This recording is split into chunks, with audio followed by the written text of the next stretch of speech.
নমস্কাৰ মই নবজতে এটা গুৰুত্বপূৰ্ণ ভিডিও লৈছো এনএছডিএল সম্পৰ্কত দুদিন আগত মই এটা ভিডিও প্ৰস্তুত কৰিছিলো এখন নটিছক লৈ আপোনালোকে নিশ্চয় জানে যে যিখন নটিছ ডিডব্লিউ ফালৰ পৰা ইতিমধ্যে আহিছে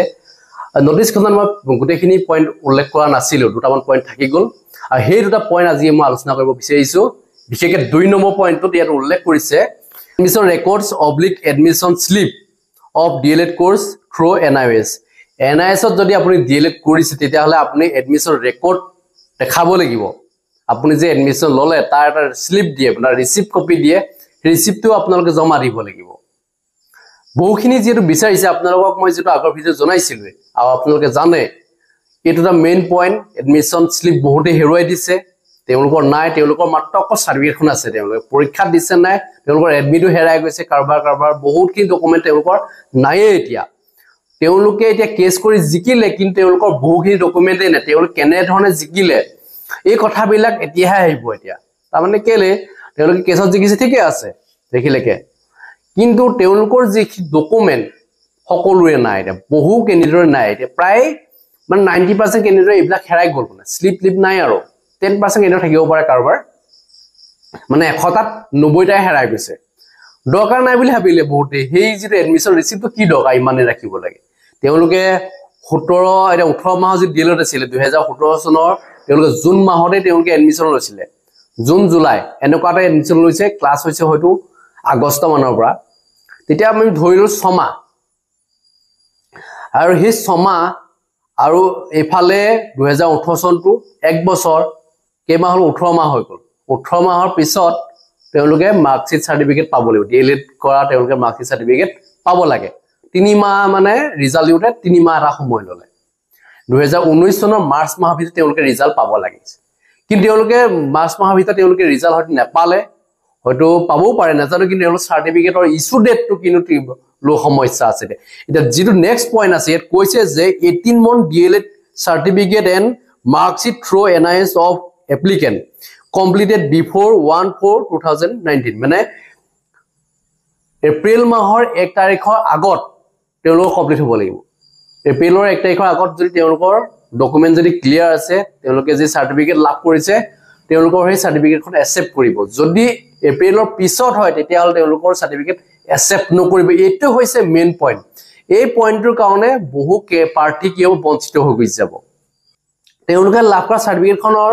ইস্যু ডেটটো আছে কাৰোবাৰ মই কৈ দিছো 22/5/2019 মানে তেওঁলোকৰ মে মাহৰ 22 তাৰিখে তেওঁলোকে 2019 চনৰ মে মাহৰ 22 তাৰিখে তেওঁলোকে সাৰ্টিফিকেট লাভ কৰিছে মানে ইস্যু ডেটটো ইয়াত আছে মানে আৰু কাৰোবাৰ আছে 18/9/2019 গতিকে এটোটা মানে 18 বহুত পিছত আৰু গম পাইছে আপোনালোকে কাৰোবাৰ আছে 4/3/2020 গতিকে এই 4/3/2020 টো বহুত পিছত গতিকে আমাৰ যেটো ইয়াত উল্লেখ কৰিছে যে কমপ্লিটেড বিফোৰ 1/4/2019 মানে 2019 চনৰ 1 এপ্ৰিল তাৰিখৰ আগত মানে বিফোৰ বুলি কৈছে নহয় কমপ্লিটেড বিফোৰ 1/4/2019 মানে বুজি পাইছে নিশ্চয় আপোনালোকে গতিকে 2019 চনৰ 1 এপ্ৰিল তাৰিখৰ আগত তেওঁলোকৰ থাকিব লাগিব ইস্যু ডেটটো ইয়াত কৈছে 18 month DLED certificate and mark sheet through NIS of the applicant completed before it হ'ব লাগিব ঠিক আছে গতিকে প্ৰত্যেকৰে বেলেগ আছে এতিয়া আপোনালোকে মই যিখন মাৰ্কশিট সাৰ্টিফিকেট লাভ কৰিছো মানে মোলে কিছুমানে পঠাইছে তেনেকে গতিকে হেইখিনি ডাটা লৈহে মই আপোনালোকক জনাইছো মই ইনেই আন্দাজি কোৱা নাই আপোনালোকে মাৰ্কশিট সাৰ্টিফিকেটখিনি চেক কৰিব এইখিনি ডেট আছে নে আপোনালোকে চাব কাৰবাৰটো বেলেগ ডেটৰ হ'ব পাৰে মোৰ ওচৰত হেখিনি অহা নাই দুই এজন পাৰ্টিয়ে মোক সেন্ড কৰিছে গতিকে মই হেখিনি এতিয়া আপোনাক দেখাই দিও কাৰণ এইবিলাক বেলেগৰ হেৰি মই পাবলিক নকৰো এটো বেয়া কথা এটা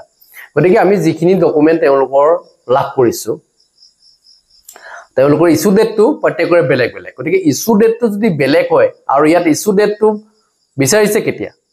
1/4/2019 বিফোৰ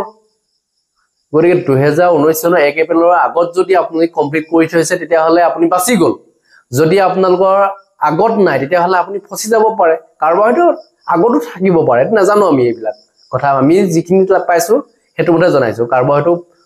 পিছ আগতো থাকিব পাৰে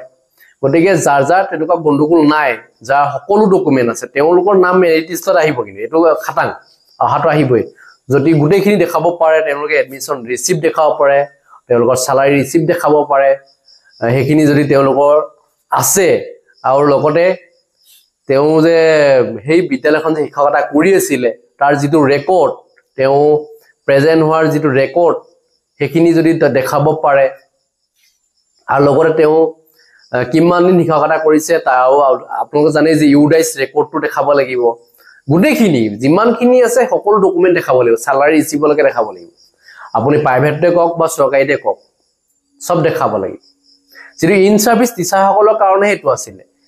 কোনোবা ধৰক ইন চাৰ্ভিচ টিচাৰ নাছিল, তেওঁ ধৰক এতিয়া প্ৰাইভেট শিক্ষা কৰি আছিলে, তেওঁতো এটা চাৰ্ভিচ আগবঢ়াই আছে, সেইখিনিও লাগিব। তেওঁলোকৰ এতিয়া স্কুলখন যদি বন্ধ হৈ গুচি গ'ল,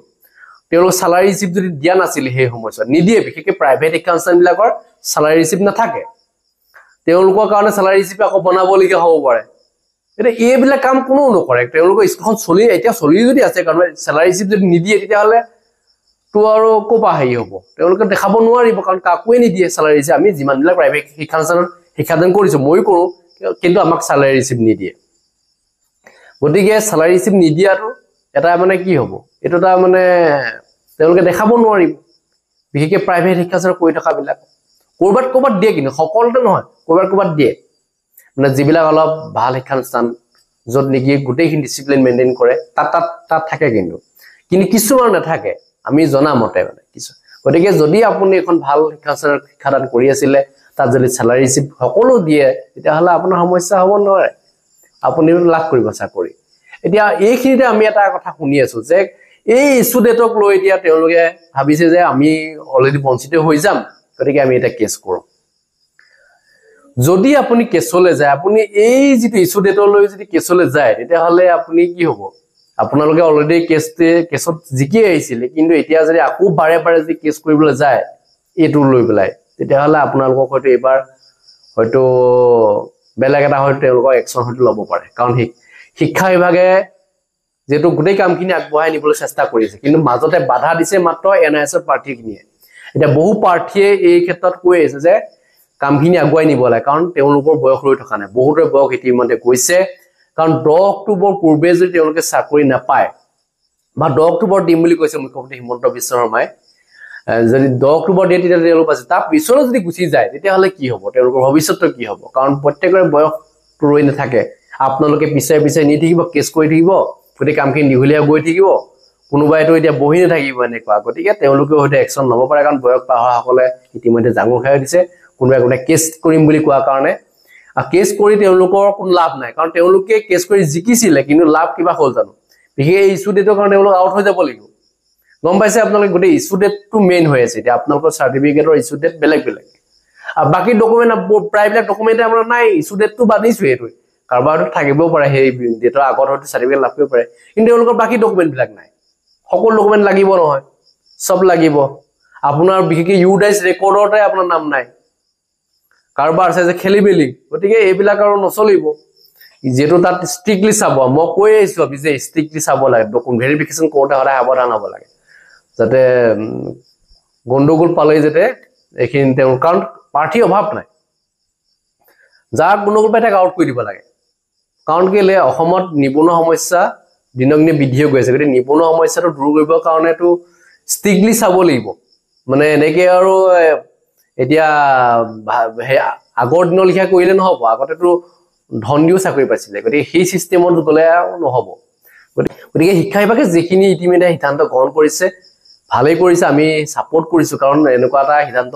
আগতে লোৱা হ'লে হয়তো বহুখিনি প্ৰাৰ্থীয়ে চাকৰি নাপালেহেঁতেন। এতিয়া NISত ডিলিট কৰা বহুতেই আগতে চাকৰি পাই গ'ল, গতিকে সেইসকলৰ ক্ষেত্ৰতো কথাখিনি আছে। গতিকে তেওঁলোকক কি কৰিব? বহুতে সুধিছে যে তেওঁলোকৰ ক্ষেত্ৰত কি হ'ব? তেওঁলোকে অলৰেডি চাকৰি পাই গ'ল, কিন্তু কেছটো হৈছে কেতিয়া, সেইটো এটা কথা আছে।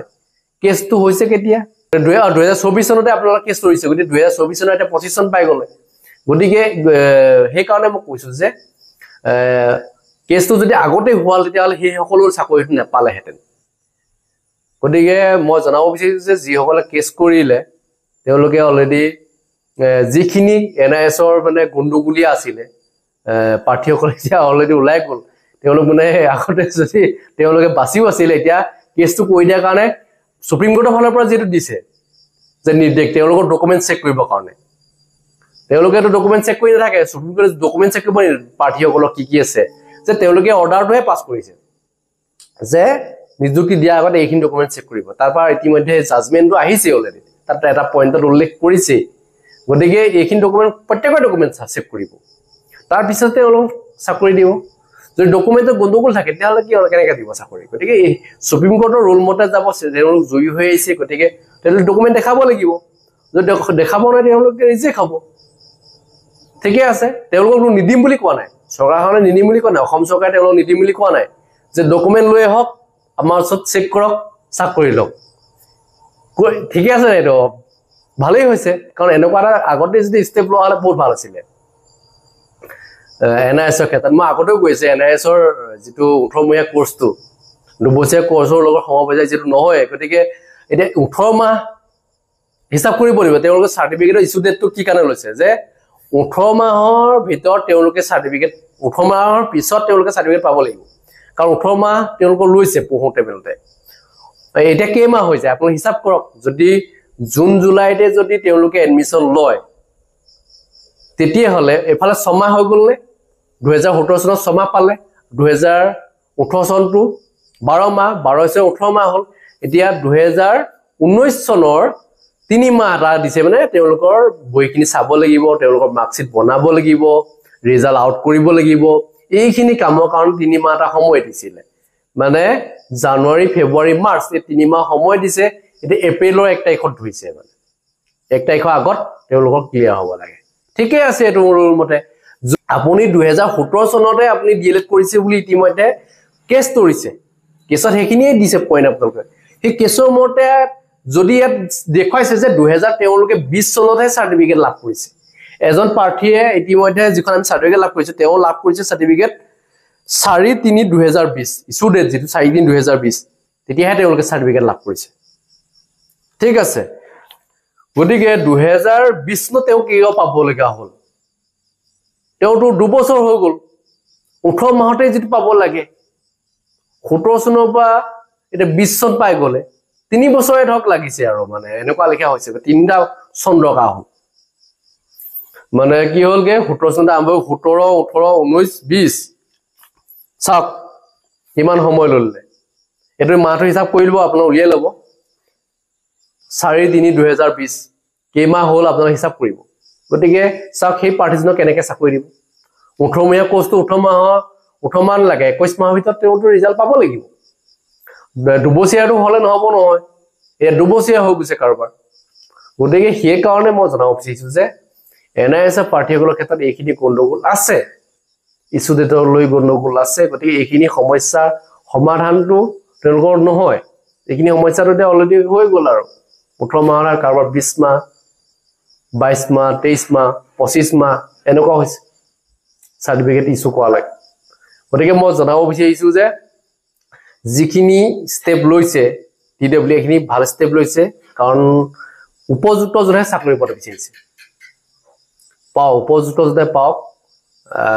নিজৰ ইয়াত গণ্ডগোলটো আমি জনাত আমি যিমানখিনি পাৰো নিকাভাৱে হয় শিক্ষা বিভাগত বাকি বিভাগৰ কথা নাজানো কিন্তু শিক্ষা বিভাগত যিমতে হয় নিকাভাৱে হয় আগতে যিখিনি নিযুক্তি পাই গৈছে কোনো গণ্ডগোল হোৱা নাই গতিকে মই জনাব বিচাৰিছো যে যিসকল প্ৰাৰ্থীয়ে এই কেছটো তৰিবলৈ আকৌ যে গৈছে তেওঁলোক কিন্তু ভাল কাম কৰা নাই কোনবাই যদি কৰিব বিচাৰিছে তে কৰক কবলগীয়া নাথাকে কাৰোবাৰ টকা পইচা আছে তেওঁ কেছ কৰিব পাৰে কিন্তু কথা হ'ল যে তেওঁলোকে নিজৰটো লাইফটো গলে আনৰ লাইফটো যাতে ধ্বংস নকৰে তেওঁলোকে এবাৰ চাব চিন্তা কৰি বুলি কাৰণ প্ৰত্যেকৰে এটা জীৱন আছে তেওঁলোকে কষ্ট কৰি পঢ়িছে তেওঁলোকে এটা চাকৰি সপোন দেখিছে গতিকে এই সপোনটোক যদি আপোনালোকে ভাঙিবলৈ যায় তেতিয়াহলে কিন্তু আপোনাকো হয়তো ভগৱানে এদিন নহয় এদিন কি কৰিব সেই বিপদত পেলাব আপোনালোকে চিন্তা কৰি চাব গতিকে বহুতে মই এনআইএছৰ মানুহখিনি এটা কমেন্টত বহুতে বেয়াকে লাগিব কিন্তু আমি সেইবিলাক মানুহক আমি বেয়াকে ৰিপ্লাই নকৰো কাৰণ কেলে আমি এজন শিক্ষিত ব্যক্তি আমি যিখিনি কবলগীয়া আছে কৈছো মই আনন্দ পোৱা নাই যে তেওঁলোক বঞ্চিত হৈ গৈছে এটা আনন্দ পাইছে বুলি বহুতে আহিব পাৰে দেখিব কমেন্ট যে আপুনি ভাল পাইছে কথা হ'ল যে মই কিয় এইখিনি এগেইনষ্ট কৰিছিলো মই মাৰ্কিং সিস্টেমটো যেটো বেয়া পাইছিলো এনআইএছৰ সেই মাৰ্কিং চিষ্টেমৰ লৈ মই এগেইনষ্ট কৰিছিলোঁ বাকী ক্ষেত্ৰত এগেইনষ্ট কৰা নাছিলোঁ 18 মহীয়া 2 বছৰীয়া সেইবিলাকৰ ওপৰত আমি এগেইনষ্ট কৰা নাছিলোঁ কিন্তু এটো সুপ্ৰিম কোৰ্টৰ নিৰ্দেশ মতেহে এটো তেওঁলোকৰ হেই হৈছিল আমি এটো কোৱা নাই আমি মাৰ্কিং সিস্টেমটো বেয়া পাই আছিলো মই হেতুৰ ওপৰত ভিডিও পোষ্ট কৰিছিলো কিন্তু হলগে বেলেগ এটা কৰিবলে গতিকে এটো স্টেপ লোৱা কাৰণ মই বহুত বেছি বেয়া পোৱা নাই কাৰণ কেলে এই স্টেপটো লোৱা কাৰণে বেয়া পোৱা নাই কাৰণ 18 মাহ আৰু 2 বছৰীয়া কোৰ্সৰ ডিফাৰেন্সটো আহি গল মাৰ্কিং সিস্টেমটো ডিফাৰেন্স আহি গল সকলো ডিফাৰেন্স হৈ গল আমাৰ লগত নিমিলে 2 বছৰীয়া কোৰ্সৰ লগত নিমিলে গতিকে সেই কাৰণে এটো এটা সিদ্ধান্ত গ্ৰহণ কৰিছে যে তেওঁলোকৰ প্ৰত্যেকৰ ডকুমেন্টখিনি চেক কৰিব ভাল ধৰণে 18 মাহ যদিও তেওঁলোকে কৰিছে ঠিকমতে আছে নে সকলো চেক কৰিব তাৰ পিছত তেওঁলোক নিযুক্তি দিব গতি মোৰ জনাবলগীয়া এখিনি আছিল যদি আপোনালোকৰ ডকুমেন্ট ক্লিয়াৰ আছে সাবমিট কৰিব কিন্তু আপোনালোকে এইবিলাক কেसेছ বিলাক কৈ থাকিব দেই ধন্যবাদ জয় অসম